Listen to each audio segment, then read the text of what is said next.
வனிதா விஜயகுமார் திடீர்னு ஒரு பேட்டி ஒன்று கொடுத்துருந்தாங்க. அந்த பேட்டி பார்த்தீங்கன்னா, எனக்கு உண்மையிலே ஒரு பக்கம் சிரிப்பாவும், இன்னொரு பக்கம் பார்த்தா, என்னய்யா இவங்க 2 பேரையும் விடமாட்டீங்களான்ற அளவுக்கு வந்து இதுவா இருந்தது. என்னன்னா, அதாவது நயன்தாரா, சிம்பு காதல் முறிவுக்கு பிறகு அவங்க சேர்ந்து நடிச்சாங்க. அதுக்கப்புறம் வந்து தமிழ் சினிமாவுல ஒரு ஜோடி அப்படின்னா, நானும் ராபர்ட்டும் தான். ஒரு காதல் முறிவுக்கு அப்புறம் நாங்க வந்து சேர்ந்து நடிச்சோம் அப்படின்னு சொன்னது மட்டும் இல்லாம, ஒரு தாலி கட்டுற சீனுக்கு கிட்டத்தட்ட 40 ரீடேக் வாங்கணும் அப்படின்னு சொல்லி இது பண்ணியிருந்தாங்க. எங்க வந்து அதாவது வந்து ரைட்டு. அதாவது விக்னேஷ் சிவன், நயன்தாரா அப்படின்ற ஒரு விஷயம் அப்படின்ற அவங்க எங்க போனாலும் பார்த்தீங்கன்னா, ஒரு 10 கேமரா, ஒரு 20 மீம்ஸு சுத்தி சுத்தி ஏதாவது ஒரு விஷயம் வந்து இந்த சோஷியல் மீடியால ஓடிக்கிட்டே இருக்கு. பத்தாவ வரைக்கும் வனிதாவை என்ன பண்றாங்க, சிம்பு, நயன்தாரா காதல் அவங்க முறிவுக்கு பிறகு அவங்க ஒரு படம் சேர்ந்து நடிச்சாங்க.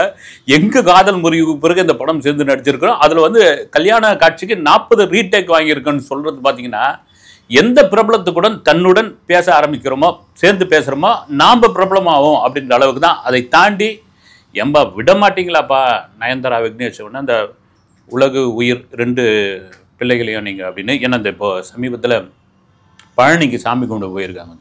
போனால் அவங்கள மலை ஏறத்துலேருந்து பின்னாடியே துரத்தின்னு போகிறாங்க. அதுக்கப்புறம் பார்த்தீங்கன்னா சாமிலாம் கும்பிட்டு வந்து ஒரு இடத்துல உட்காந்துட்டு இருக்காங்க. ஒரு கம்பி வச்ச இது மாதிரி இருக்குது. அதில் கூட்டம் முண்டி அடித்து 2 பேரையும் பார்த்துட்டு இருப்போ, இப்போ விக்னேஷ் சிவன், நயன்தாரா மனநிலையில் நாம் இருந்தோம்னா என்னன்னா, என்னையா இது பெரிய இந்த பிரபலமாக இருக்கிறது பெரிய ப்ராப்ளம் போல இருக்குது அப்படின்ற அளவுக்கு ஒரு கட்டத்தில் வெறுத்தே போயிடுவாங்க.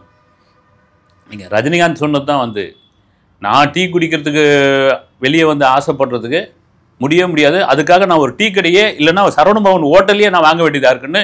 இன்றைக்கும் பார்த்தீங்கன்னா அஜித் டீ குடிக்கிறதுக்காக பார்த்தீங்கன்னா இமயமலை தாண்டி போய் டீ குடிச்சிட்டு வராரு. அந்த அளவுக்கு வந்து இந்த பிரபலம் அப்படின்றது வந்து பெரிய ப்ராப்ளமான ஒரு விஷயம் வந்து. அதை தாண்டி நயன்தாரா, விக்னேஷ் சிவன் இந்த கல்யாண கேசட்டு ஆவணப்படம் எது வேணாலும் சொல்லலாம். அது இன்னும் விட்டக்குறை தொட்டக்கரையா இல்லையா அப்படின்ற ஒரு கேள்வி தான். என்னென்னா, ஏற்கனவே தனுஷ் 400 ரவுடி தான் படத்தினுடைய காட்சிகளை அவங்க பயன்படுத்தியிருக்காங்கன்னு சொல்லி 1 கோடி ரூபா கேட்டு கோர்ட்டில் வந்து ஒரு கேஸை போட்டிருக்காரு. அது வந்து நிலுவையில் இருக்குது, அது விசாரணையில் இருக்குது.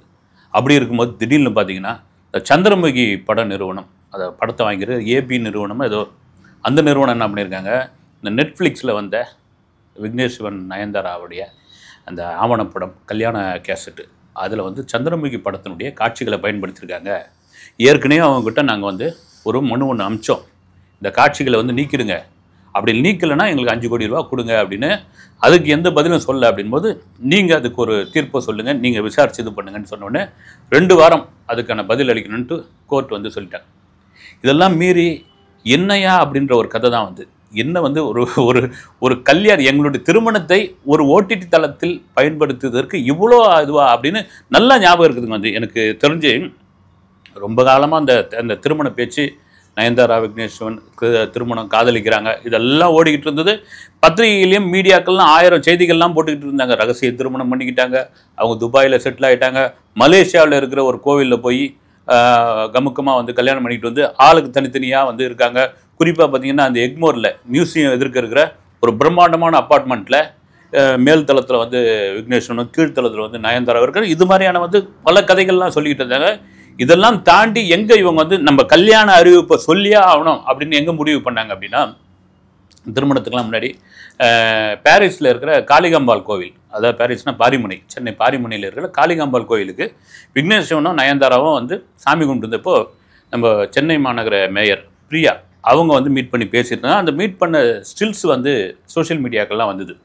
வந்தவொடனே என்னாச்சு, இந்த நெத்தி வகுடு இருக்கு இல்லைங்களா, அந்த வகுடில் வந்து நல்ல குங்குமம் போட்டு நயன்தாரா வச்சுருந்தவொடனே ரைட் இவங்க 2 பேரும் கல்யாணம் ஆகிடுச்சு, அதனால தான் வந்து காளிகாம்பாள் கோயிலில் வந்து அவங்க வந்து சாமி கும்பிட்டாங்க அப்படின்னு, இல்லை இங்கேயே அவங்க திருமணம் பண்ணிக்கிட்டாங்க அப்படின்ற மாதிரியான ஒரு விஷயம் மறுபடியும் வந்து இதுவானோட, சரி இதுக்கப்புறம் நாம் வந்து இதை அறிவிக்காமல் இருந்தால் சரி வராது அப்படின்னு சொல்லி தான் விக்னேஷ் சிவன் அதை வந்து அறிவிச்சார். வந்து ஒரு திருமணம் எங்கள் 2 பேருக்கும் வாழ்வினுடைய ஒரு பெரிய உச்சத்துக்கு நான் போக போகிறேன், இதை தாண்டி வந்து 2 பேருக்குமான ஒரு புரிதல்ன்ற ஒரு விஷயம் இருக்கு இல்லைங்களா, அது ரொம்ப இதுவான விஷயம், ரொம்ப பாசிட்டிவாக நினைக்கிறேன். அதெல்லாம் வழக்கம் போல் இது பண்ணி உங்ககிட்ட அறிவிக்க வேண்டும் அப்படின்றதுக்காக நான் அறிவிச்சாச்சு அப்படின்னு சொல்லிட்டாங்க. அந்த நயன்தாரா, விக்னேஷ் கல்யாணம்னு பல விஷயங்கள் பேச ஆரம்பித்தாங்க. இப்போ இது பண்ண ஆரம்பித்தாங்க. அவங்களுடைய பழைய கதைகள், யார் நயன்தாராவுடைய பழைய கதைகள்லாம் கொண்டு பேசுகிறாங்க, எல்லாம் ரைட்டு. இதெல்லாம் தாண்டி இவங்க மீடியாவுக்கு கூப்பிடுவாங்களா, பத்திரிகை வைப்பாங்களா, வைக்க மாட்டாங்களா அப்படின்னு பெரிய விவாதமே போயிருந்தப்போ திடீர்னு பார்த்தீங்கன்னா மீடியாக்கள்லாம் அழைப்பு வந்தது. நீங்களாம் வந்து அண்ணா சாலையில் இருக்கிற ஒரு 5 ஸ்டார் ஹோட்டலுக்கு, தாஜ் கிளப்பு ஏதோ ஒரு ஹோட்டலுக்கு வந்து நீங்கள் வந்துருங்க அப்படின்னு. எல்லாரும் அடித்து பிடிச்சுன்னு எவ்வளோ மீடியான்றீங்க, இந்திய அளவில் இருக்கிற அவ்வளோ மீடியாக்கள் வந்தது. ஆனால் பார்த்தீங்கன்னா அந்த இடம் அந்த அந்த ஹால்னுவாங்க இல்லைங்களா, அது என்னன்னா ஒரு 20க்கு 10ன்ற அளவில் இருந்தது. அது யார் நயன்தாரா விக்னேஸ்வரன் வேணும்னே பண்ணதா, இல்லை அதை ஆர்கனைஸ் பண்ணவங்க ரெடி பண்ணதா என்னன்னே புரியல.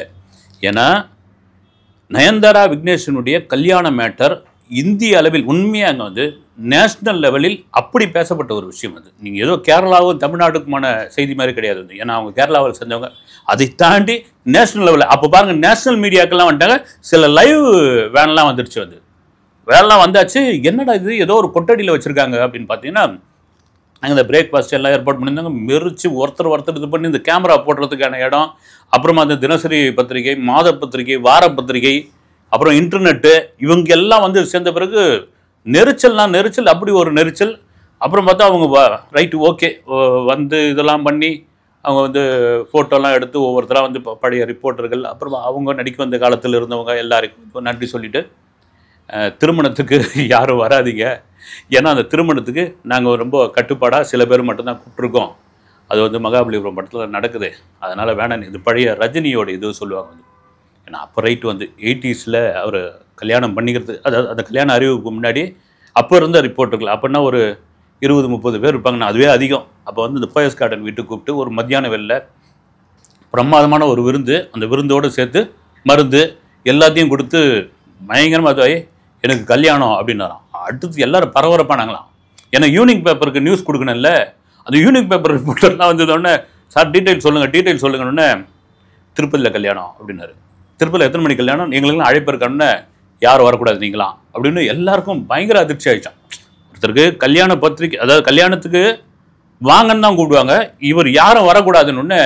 அப்போ மீடியாவில் கம்மியான ஆட்கள் இல்லைங்களா, அப்போ பெரிய அந்த படா பத்திரிகைலாம் இருந்ததுனால டென்ஷன் ஆகி, ரஜினி என்ன நினச்சிக்கிட்டு இருக்கீங்க, நீங்கள் வந்து வரக்கூடாதுன்றீங்க அப்படின்ட்டு சில பேர் வந்து குரலை வசதி கேட்டவுடனே, மீறி வந்தால் என்ன பண்ணுவீங்க, ஷூட் பண்ணிவிடுவேன் அப்படின்னு சொன்ன வார்த்தை அங்கே கலோபரமாகி பல ரிப்போர்ட்டர்கள் வந்து அங்கேருந்து கோச்சிக்கிட்டு வந்து, நாங்கள் வரோம் பாருங்க அதை மீறி அப்படின்னு வந்து பாருங்க அப்படின்னு சொல்லி, திருப்பதியில் அவ்வளோ ரகசியமாக நடந்த திருமணம். ஆனாலும் மாலை பேப்பரில் அந்த ஸ்டில்லாம் ரகசியமாக போய் கூட்டமாக கலந்து எப்படியோ படத்தெல்லாம் எடுத்துகிட்டு வந்து ஈவினிங் பேப்பரில், அப்போனா மாலை முரசு, மாலை மலர், மக்கள் குரல், இந்த மாதிரி செய்தித்தாள்களில் படம்லாம் வந்துருச்சு. வந்து எதுக்கு சொல்ல வரேன்னா, அவ்வளோ பிரபலமான இருக்கிறவங்களுக்கு அந்த காலகட்டங்களில் ரஜினி மாதிரியான ஒரு இது வந்து பெரிய விஷயம். வந்து அந்த செய்தி வரத்தே, நீங்கள் அதுக்கு முன்னெல்லாம் தினசரி பத்திரிகையில் இப்படி எழுதுறாங்களான்னு தெரியல, ஒரு நடிகைக்கோ ஒரு நடிகருக்கோ, பெரும்பாலும் நடிகை கல்யாணம் ஆகிடுச்சுன்னா என்ன பண்ணுவாங்க, சிகப்பு கலரில் பட்டுப்புடவை, அரக்கு வைத்த ஜாக்கெட்டு, பார்டர் வந்து இப்படி இருக்கும், இதெல்லாம் எழுதுனுங்க. வந்து இதெல்லாம் எழுதணும். மாப்பிள்ளை வந்து என்ன ஒரு இது வந்து என்ன வேஷ்டி கட்டியிருந்தார், அது எந்த நிறத்தில் இருந்தது, அதனுடைய பார்டர் எவ்வளோ பெருசு இருந்தது, அது காஞ்சிபுரத்தில் வாங்கந்தா பனாரஸில் வாங்கந்தா, இந்த அளவுக்கு இருக்கணும். இப்படி இருந்த காலம் மாறி இன்னைக்கு வந்து சோஷியல் மீடியாக்கள் மெயின் ஸ்ட்ரீம் மீடியாக்கள் அந்த அளவுக்கு பரவி போன ஒரு நேரத்தில் நயன்தாரா விக்னேஸ்வரன் கல்யாணத்துக்கு ஒரு ஹாலை வந்து பார்த்தீங்கன்னா இவ்வளோ கொட்டடி மாதிரி இதுவாகி ஒருத்தர் மேலே ஒருத்தர் விழுந்து அடித்து இது பண்ணி ஒரு கட்டத்தில் கொடுமையான ஒரு விஷயம் என்னென்னா, அங்கே அரேஞ்ச் பண்ணியிருந்த அந்த பிரேக்ஃபாஸ்ட் இருக்கு இல்லைங்களா, அது ஒரு சில பேருக்கு தான் கிடச்சதுங்க. வந்து பல பேர் 11-11:30 மணிக்கு பட்னியாக வந்து இந்த அண்ணா சாலை பக்கத்தில் இருக்கிற ஒரு டீ கடையில் போய் பன்னும் டீயும் சாப்பிட்டாங்க. அவங்க எத்தனை பேர் வந்து கோவப்பட்டு திட்டிருப்பாங்கன்னு தெரியல. அதை தாண்டி அதன் பிறகு ஏன் இவங்க வரவேணா, மகாபலிபுரத்தில் நாங்கள் வந்து ஒரு ரிசார்ட்டில் வச்சுருக்கோன்னு சொன்னது. அதுக்கப்புறம் என்ன தெரிய வந்ததுன்னா, இந்த கல்யாணம் எதுவும் ஆவணப்படத்தை நெட்ஃப்ளிக்ஸுக்கு வித்துட்டாங்க அப்படின்ற விஷயம் அதுக்கப்புறம் தான் தெரிஞ்சுது. ரைட், அதையும் வியாபாரமாக்கிட்டாங்கன்னு. ஏன்னா அந்த பரபரப்போடு சேர்த்து இதை வந்து நம்ம வியாபாரமாக்கிடணும்னு முடிவு பண்ணி, அது அவங்களோட விருப்பம். அது நெட்ஃப்ளிக்ஸ் மாதிரியான ஓடிடி நிறுவனம் பயங்கர நம்பிக்கையோடு வாங்கினது இன்னொரு விஷயம்.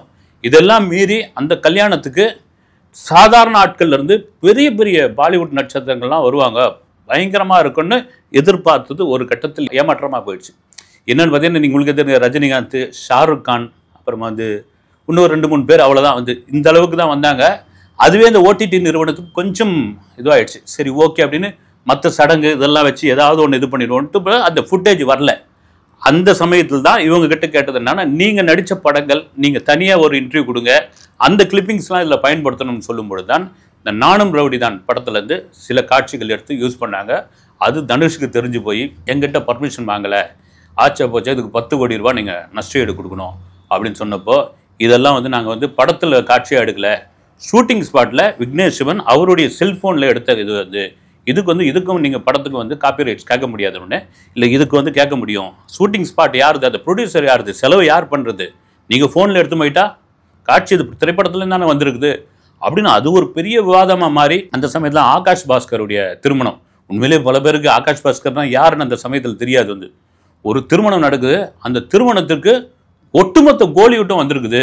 அத்தனை பேரும் வருஷ கட்டின்னு வந்து நின்னோடனே ஒரு சோபாவில் ஒரு பக்கம் தனுஷ் உட்காந்துருக்காரு, இன்னொரு பக்கம் வந்து நயன்தாரா உட்காந்து அப்படி கால் மேலே கால் போட்ட உடனே எல்லாரும் எடுத்து போட்டது என்னன்னா அந்த படையப்பா நீலாம்பரி மாதிரி இங்கே வந்து உட்காந்துட்டாங்க. இவங்க உச்சக்கட்டத்தோடைய கோபத்தில் இருக்காங்க. தனுஷுக்கும் இவங்களுக்கும் என்ன பிரச்சனை, ஏன் அதை வந்து ஒரு என்ஓசி வாங்கிட்டு அந்த காட்சியை பயன்படுத்திருக்கலாமே அப்படின்னு அதுக்கும் ஒரு விளக்கம் சொல்லியிருந்தாங்க. அந்த என்ஓசி கேட்டு அவர் கொடுக்கல அப்படின்னு. சரி, 2 பேருக்குமான வாய்க்க வரப்பு தகராறு என்னடா அப்படின்னு அந்த சமயத்தில் தான் ஆகாஷ் பாஸ்கரன் யாருங்க, அவர் யாரு, இவருக்கு இவ்வளோ பெரிய கூட்டம் வந்திருக்குது என்னன்னா, அவர் வந்து கலைஞருடைய உறவினர், கலைஞருடைய கொள்ளு பேத்தி தான் அவர் திருமணம் பண்ணியிருக்காரு அப்படின்ற ஒரு விஷயம். ஆகாஷ் பாஸ்கர் அப்போ தான் வந்து ஒரு பெரிய நகைக்கடை உரிமையாளருடைய மகன் தெரிய வந்தது. இதெல்லாம் தாண்டி சைலண்டாக அவர் வந்து விக்னேஷ் சிவனுடைய ஒரு 2 படங்களுக்கு அசிஸ்டன்ட் டைரக்டராக ஒர்க் பண்ணியிருக்காரு.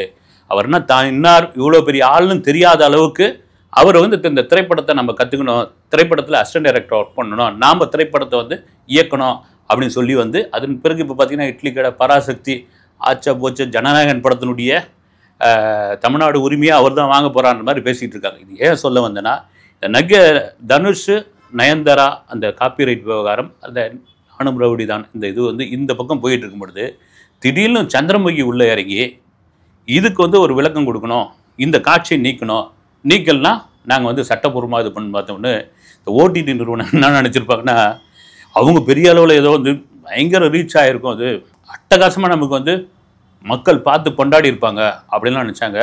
ஆனால் நாமளாம் கூட பார்த்தோன்னே இன்னையா இது வந்து சாதாரண அந்த காலத்தில் கல்யாண கேசட்டுன்னுவாங்க இல்லைங்களா, இந்த விஹெச்எஸ் கேசட், அதை பார்க்குறதுக்கு அதை எடுத்துட்டாங்கன்னா, வீடியோகிராஃபர் எடுத்துட்டாங்கன்னா அந்த கேசட்டை கொடுக்கறதுக்கு அவங்ககிட்ட நாயா அலையணுங்க. வந்து எப்போ கொடுப்பேன் இப்போ தாங்க வந்து வேலூருக்கு போய், எங்கள் ஊராக தான் வேலூருக்கு போயிருக்குது, மெட்ராஸுக்கு போயிருக்குது அப்படின்னு சொல்லி ஒரு வழியாக கொண்டு வந்தவுடனே இந்த வாடகைக்கு டெக்கு எடுத்துன்னு வந்து போட்டுட்டு ஊரில் இருக்கிறவங்களாம் வந்து லெட்டர் போட்டு வர வச்சுருவாங்க. லேண்ட்லைன் ஃபோன் இருந்தனா வந்துடுவாங்க, ஜேன்னு கூட்டமாக இருப்பாங்க. அதில் வந்து இந்த கல்யாண கேசட்டை போட்டு விட்டாங்கன்னா பார்த்துக்கிட்டே இருப்பாங்க. அந்த ஒன்ஸ் மோர் கேட்பாங்கல்ல, அது மாதிரி ஒன்ஸ் மோர் கேட்டு இந்த டெக்கு வாடகைக்கு எடுத்துன்னு வந்து ஆள் வந்துடுவோம். அடுத்த ஆள் வெயிட்டிங்கில் இருக்குது, நீங்கள் பாட்டு ஒரு நாள் ஃபுல்லாக வந்து இந்த டெக்கு வச்சுருக்கீங்க, நீங்கள் வாடகை கூட கொடுக்க தேவையில்ல, கொடுங்கன்ற ரேஞ்சுக்கு போயிடுவாங்க. அந்த மாதிரி ஒரு பழைய மெத்தடில் இருக்குது, ஒன்றும் சுவாரஸ்யமே இல்லையே அப்படின்ற ஒரு விஷயம் தான். இதையெல்லாம் தாண்டி இவங்க எங்கே போனாலும் ஒரு கான்ட்ரவர்சி இருக்குது. என்னப்பா அப்படின்னா, அவங்களே கூட நினச்சிருப்பாங்க, என்னையா இது வந்து ஒரு நடிகர் சொன்னார்ல, நான் நாட்டை விட்டே போகிறேன், நான் இந்த ஊரை விட்டே போகிறேன் அப்படின்ற மாதிரி, என்ன நம்ம கிளம்பி எங்கேயாவது ஓடி போயிடலாமா பார்க்குறேன். இவங்க எங்கே போனாலும் நம்ம துரத்திக்கிட்டு இருக்காங்க. ஒரு சாமி கும்பிட போனால் அங்கே 10 பேர் வராங்க, ஒரு இது போனால் அங்கே ஒரு 1000 பேர் எடுக்கிறாங்க, ஒரு அப்பார்ட்மெண்ட்டில் இருந்தால் அந்த அப்பார்ட்மெண்ட்டில் இருக்கிற குளத்தில் இறக்குறதுல வந்து தகராறு நடந்தது அப்படின்னு அதை பற்றி பேசுகிறாங்க. நாங்கள் எங்கே தாங்க போகணுன்ற ஒரு விவகாரம் இருக்குது. இதெல்லாம் மீறி சினிமாவில் 2 பேரும் அனுபவசாலிகளா, விக்னேஷ் சிவன் ஆகட்டும், நயன்தாரா ஆகட்டும், ஒரு ஆவணப்படம் எடுத்திருக்கணும். அந்த ஆவணப்படத்திற்கு ஒரு முறையாக அந்த காட்சிகளை பயன்படுத்துறதுக்கு யாராருக்கிட்டலாம் வந்து என்ஓசி வாங்கியிருக்கணும், வாங்கக்கூடாதுன்னு அவங்களுக்கு தெரிஞ்சிருக்காதா என்னன்னு தெரியல. ஓகே, இதையெல்லாம் தாண்டி இவங்க என்ன விளக்கத்தை நீதிமன்றத்துக்கு கொடுக்க போகிறாங்க, உண்மையிலேயே அந்த காட்சிகளை நீக்க போகிறார்களா, தனுஷ் 1 கோடி ரூபாய் கேட்டிருக்காரு, அதுக்கு என்ன பதில் சொல்ல போகிறார்கள் என்பதை காலம்தான் முடிவு செய்யும். அடுத்த வீடியோவில் சந்திக்கிறேன். நன்றி.